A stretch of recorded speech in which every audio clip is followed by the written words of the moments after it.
तो class welcome back बच्चों। लो प्यारे बच्चों, स्टार्ट कर रहे हैं नया लेक्चर।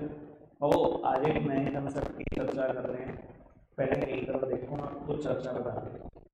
सर जैसे क्वेश्चन में आपको अगर हमें एक तरीके के क्वेश्चन पढ़ना है, एक तरीके के क्वेश्चन करेगा है काफी दिन से, लेकिन आप ये देखोगे कि क्वेश्चन में पहले नंबर से शुरू नहीं कर रहा था मैंने सर 23 के आसपास से शुरू किए हुए हैं क्वेश्चन, 22 क्वेश्चन शुरू के छोड़ दिए और अभी हम 37 तक शायद पहुंच चुके हैं। 19 से शुरू किए थे और 37 तक हम आ गए हैं। बेटा अब आप देखोगे कि मैं दूसरे तरीके के क्वेश्चन शुरू करूंगा जो लगभग एक ही दिन का मुद्दा है। आज नहीं खत्म होगा, चलो कल खत्म हो जाएगा ज़्यादा से ज़्यादा। जो मैंने शुरू के 18 क्वेश्चन छोड़े हुए हैं वो सब जर्नल एंट्री पर बेस्ड है। ऑल्दो मैं journal entry very first day सिखा चुका हूँ आपको, जिस दिन मैंने अकाउंट बनाने सिखाए थे पहले जर्नल एंट्री भी सिखाई थी। तो वो जर्नल एंट्री के क्वेश्चन काफ़ी आसान हो जाते हैं, वो एक दिन में सारे निपट सारे के सारे एक चैप्टर बहुत आसानी के साथ। अगर मैं आज कंसेप्ट शुरू करूँगा कल दिन तक खत्म हो जाएगा, कल जर्नल एंट्री शुरू हो जाएगी, परसों जर्नल एंट्री। कुल मिलाकर आज को मिलाकर 3 लेक्चर बचते हैं। फ्राइडे तक हम इस चैप्टर से बाहर हो जाएंगे, फिर एक दिन का चैप्टर चेंज किया सारा और हमारा टारगेट पूरा हो जाएगा, ये बुक खत्म हो जाएगी। ठीक है, आओ यार बच्चों फटाफट से लिखते हैं नया कंसेप्ट ताकि मैं उस पर भी क्वेश्चन करा सकूँ। कंसेप्ट नंबर 59, कंसेप्ट नंबर 59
लोग उत्तर फटाफट से नोट डाउन करो और अब सामने देखेंगे। बेटा अभी तक मैं जितने भी क्वेश्चन कर रहा था अलग डिस्ट्रीब्यूशन 31 मार्च 2024 को हो रहा था। 31 मार्च 2024 की बैलेंस शीट क्वेश्चन है और रेटिंग गिवन। अब आपको ये कह रहा है कि अगर डिसोल्यूशन की डेट पर बैलेंस शीट गिवन ना हो तो क्या करना है। डिसोल्यूशन की डेट पर बैलेंस शीट ना गिवन हो तो बेटा आपको बैलेंस शीट बनानी पड़ेगी, जिसको आप बोलोगे memorandum balance sheet. Balance sheet और मेमोरेंडम बैलेंस शीट में कोई फर्क नहीं होता, बस ये बैलेंस शीट गिवन नहीं है तो आपने एक नया टर्म दे दिया उसको कि मेमोरेंडम बैलेंस शीट में बना। तो आप balance sheet memorandum balance sheet prepare करोगे तो ऐसा हो नहीं सकता कि क्वेश्चन कोई अच्छी हरकत ना करे, जो डेटा देगा सर अगर कोई बैलेंस शीट अराइज हुई एसेट साइड तो आप नाम लिखोगे सन्ड्री एसेट्स, अगर कोई अराइज हुई लायबिलिटी साइड तो नाम लिखोगे sundry liabilities. That's it, but इतनी सी बात है।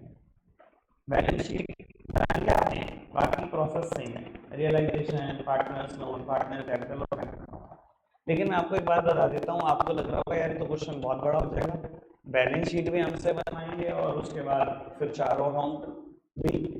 सर बात बड़ी सिंपल सी है, अगर बैलेंस शीट आपसे बनवाएंगे ना तो लिख कर ले लो, ऐसा क्वेश्चन सबसे आसान होगा, एडजस्टमेंट ही होगी पूरे क्वेश्चन में, एक हो गया दो होगी, ठीक है। दुआ करना पेपर में आएंगे, बहुत मजे में निकल जाओगे, बहुत मजे में, पर आएगा नहीं, दुआ करना बस, ठीक है। 100% ही प्रिपेयर होना है, हम 100% ही प्रिपेयर होंगे। सामने देखना, क्वेश्चन की लेंथ देखो कितनी बड़ी बड़ी है, डर लगता है मुझे ऐसे क्वेश्चन करने का, ठीक है जी। और उसके बाद सिखाना चाहता हूँ, पहले पहला ही क्वेश्चन पढ़ेंगे, कोई बड़ा क्वेश्चन करेंगे, ठीक है जी, ये नहीं करेंगे बिल्कुल बड़ा। कहते हैं there are two partner Ankar and Raman in a firm and the capital are 50,000 and 40,000. The creditors are 30,000. The assets of the firm realize at rupee 1 lakh. How much will Ankar and Raman receive? एक बात को सुना बाबू, आपको कैसे पता लगेगा कि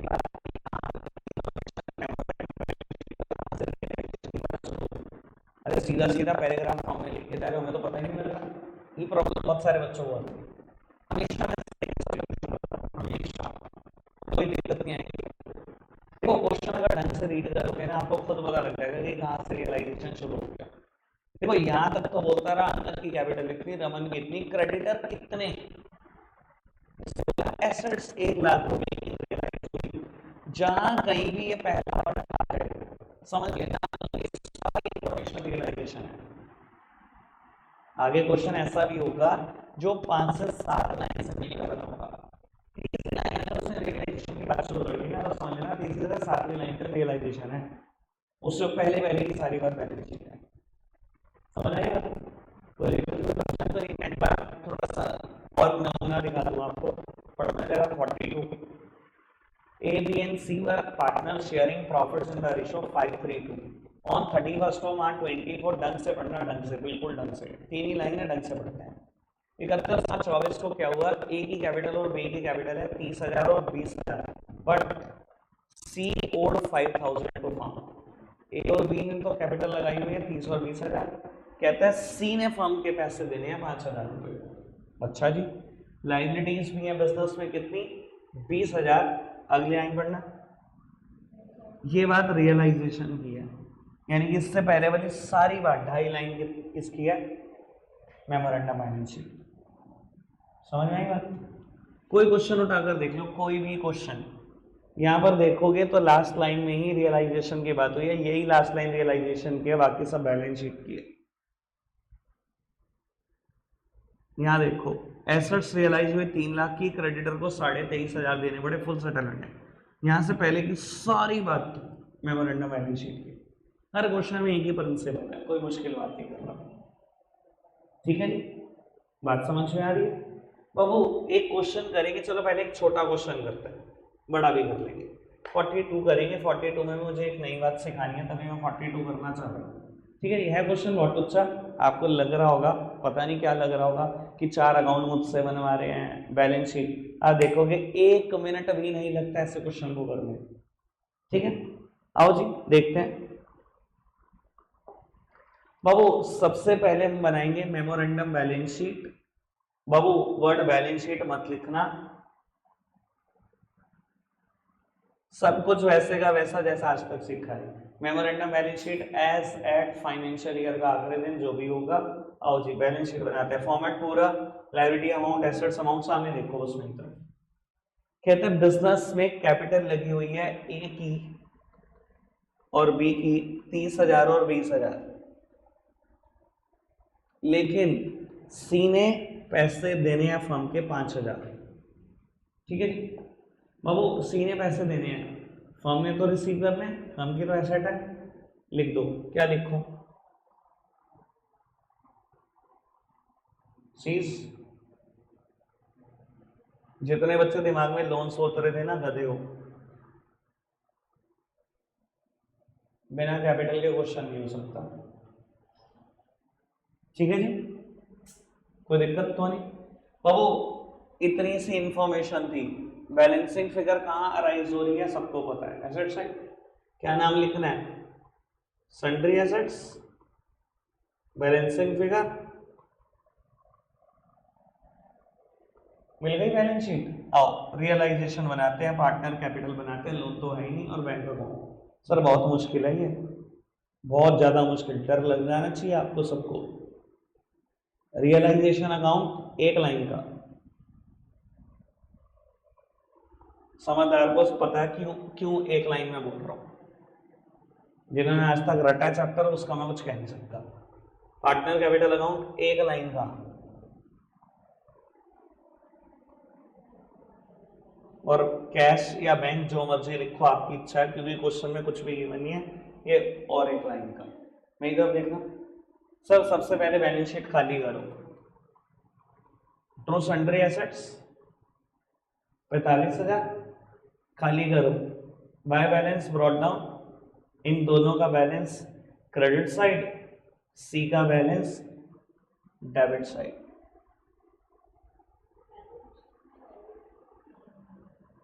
कैसे आएंगे, क्वेश्चन में गिवन ही नहीं, दे रखी कोई लाइबिलिटी, दे रखी है, अच्छा लाइबिलिटी दे रखी है 20,000, चलो कोई बाबू, क्वेश्चन है लाइबिलिटी गिवन है 20,000, मैंने सोचा लाइबिलिटी भी गिवन नहीं है। बाबू ये 70,000 हो गया, तो सन्ड्री एसेट्स कितनी बैलेंसिंग फिगर आ गई 65,000। ठीक है जी, क्वेश्चन अभी भी एक लाइन का है, बदलेगा कुछ नहीं। सर बैलेंस शीट खाली करने लगाऊं, लो पूरी बैलेंस शीट खाली कर दी मैंने, कोई दिक्कत कोई परेशानी तो नहीं। अब आपको पता है कितनी देर लगानी है, पहले कौन सा अकाउंट क्लोज होता है, रियलाइजेशन।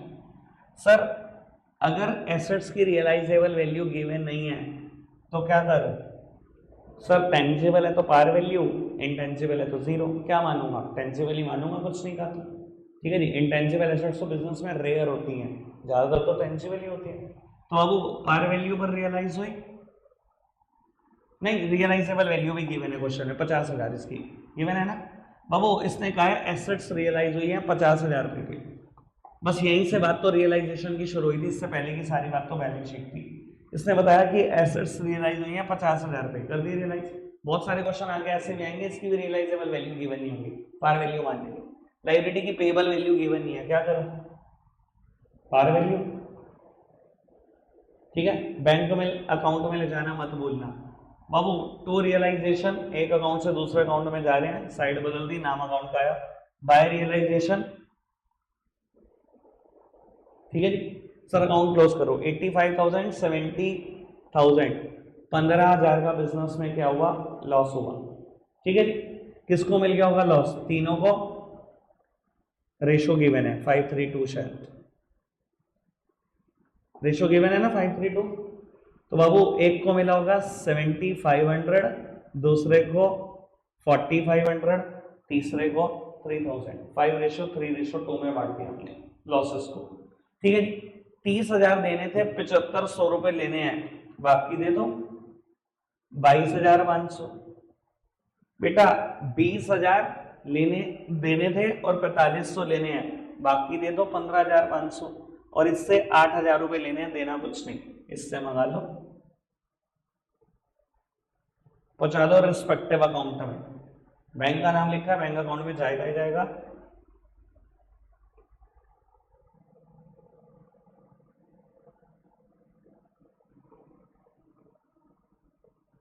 क्वेश्चन करता हूं,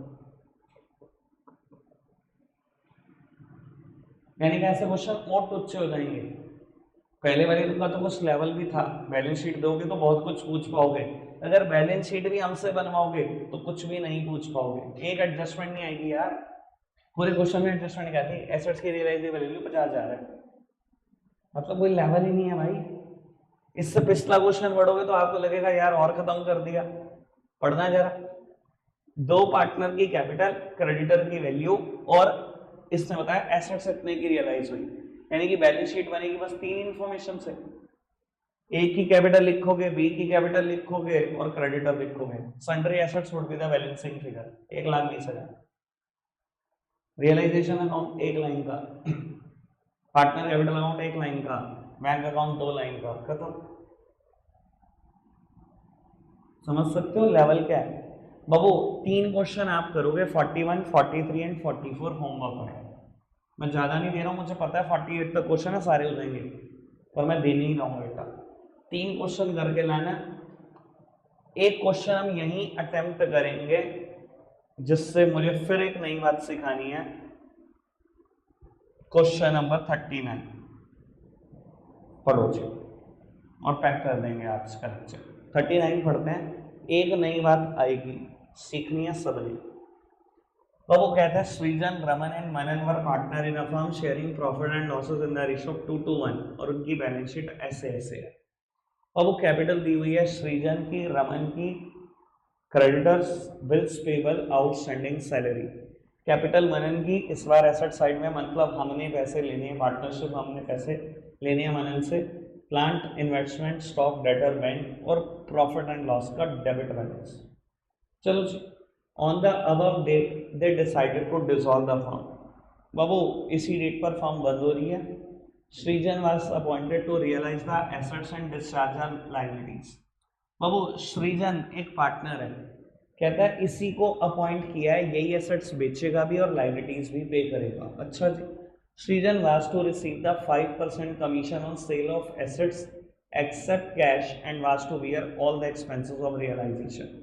बड़े काम की बात थी बाबू। सृजन को ना हम कुछ पे करेंगे, सृजन ये हमारा काम करके दे रहा है।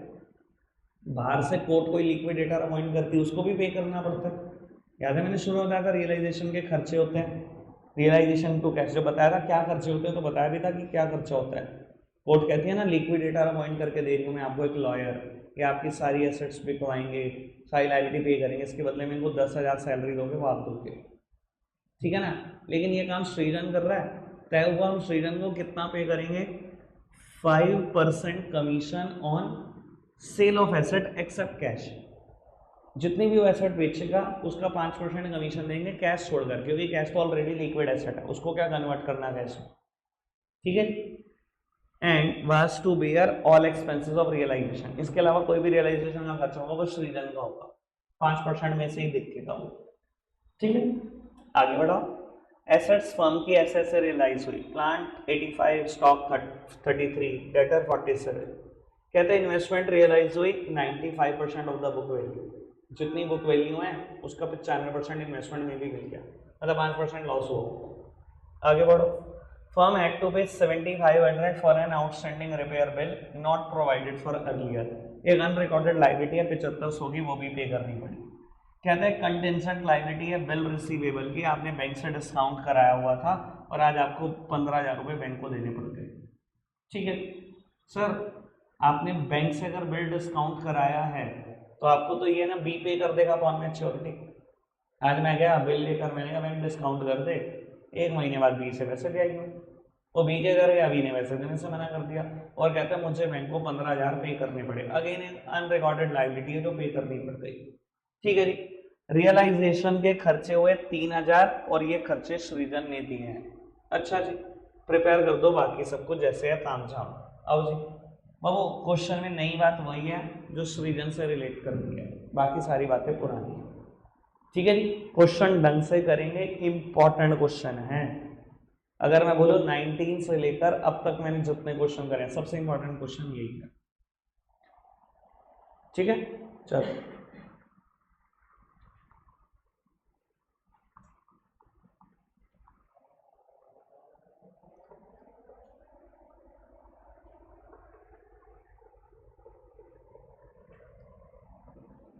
पार्टनर के नाम क्या है, एक तो सृजन एक मनन है रमन।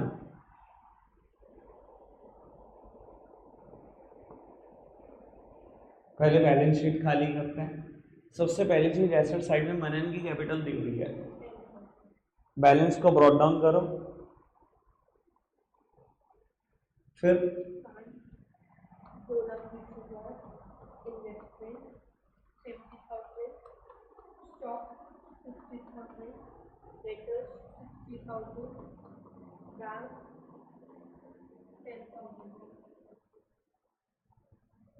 उसके बाद लॉस 80,000 का, सर एसेट साइड की सारी आइटम लिख रहे हैं हम, लॉसेस आ रहे हैं। सबसे लास्ट आइटम P&L का डेबिट बैलेंस 80,000 रुपए, 2:1 है ना।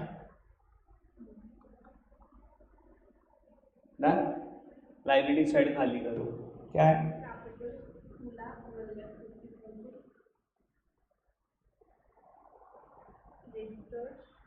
क्रेडिटर्स,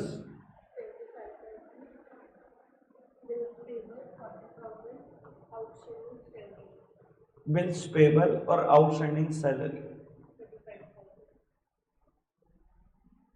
बस। सर सारी लाइबिलिटी साइड खाली कर ली, सारी एसेट साइड बढ़ाएं बात को आप। बाबू पहली लाइन लिखी हुई है, सृजन को कमीशन लेनी है 5% सेल ऑफ एसेट्स का एक्सेप्ट कैश, ठीक है। अगली लाइन में एसेट्स की रियलाइजेबल वैल्यू बतानी शुरू कर दी उसने, बताना कितनी कितनी।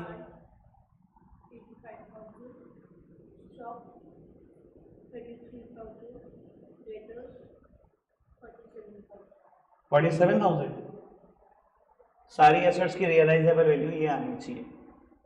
अगली लाइन में कहता है इन्वेस्टमेंट रियलाइज हुई 95% ऑफ द बुक वैल्यू। इधर देखना 95% ऑफ द बुक वैल्यू मतलब 5% की डिस्काउंट, 95% मत निकालने बैठ जाना, बुद्धू मानूंगा आपको। 5% निकाला कितना है? 3500, 3500 माइनस कर दो, यानी कि ये मिला होगा ना।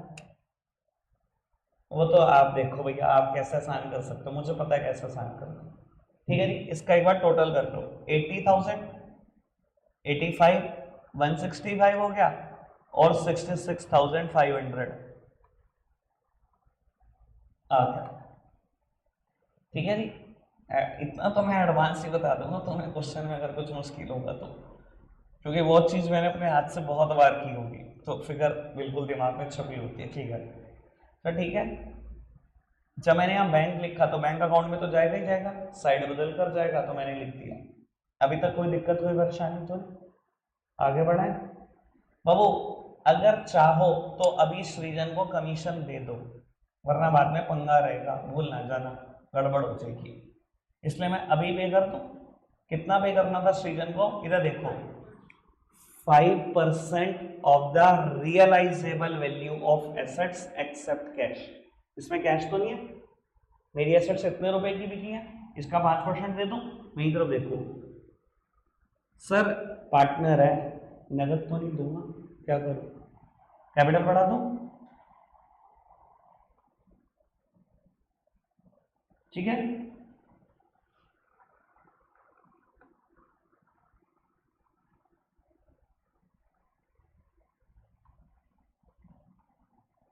देखिए सर, सृजन की कैपिटल भी बढ़ा दो, बाय रियलाइजेशन मिल गई भैया कमीशन, कोई दिक्कत कोई परेशानी तो नहीं? आगे बढ़ाओ बाबू। ये अब मैं दो लाइबिलिटी ऐसी पे कर रहा हूं जो अनरिकॉर्डेड थी।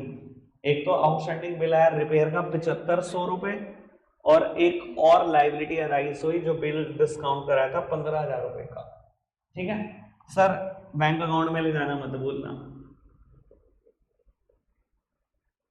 ठीक है बाबू, बस क्वेश्चन यहाँ खत्म हो जाता है। एक बात और आती है, सृजन ने 3,000 रुपए रियलाइजेशन के खर्चे करे हैं। एक मिनट रुक जाओ, इसके अलावा और बात कर लो बाबू। इन लाइबिलिटी की पेबल वैल्यू गिवन नहीं है, ज्यादा जल्दी मत करना, क्वेश्चन में सब रायता गिराओगे वरना। बाबू पे करें at par value to bank, जितनी जितनी भी वैल्यू दे रखी है उतनी इतनी कॉपी करनी है, बस आपने और कुछ नहीं करना। 75,000, 40,000 और 35,000, यानी कि टोटल लाइबिलिटी 1.5 लाख रुपए की है। रियलाइजेशन अकाउंट से बैंक अकाउंट में भी ले जाओ। ठीक है, एसेट्स देख लो, लाइबिलिटी तो गिन के पे हो गई, चारों एसेट्स ये चारों रियलाइज भी होगी, सब कुछ हो गया। एफ पॉइंट का क्या करूं ये आप बताओ।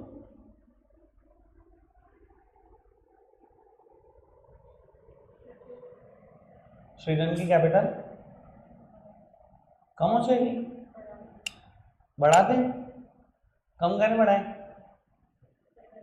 कम करें बढ़ाएं? कुछ भी मत करो गधो, ये पढ़ो।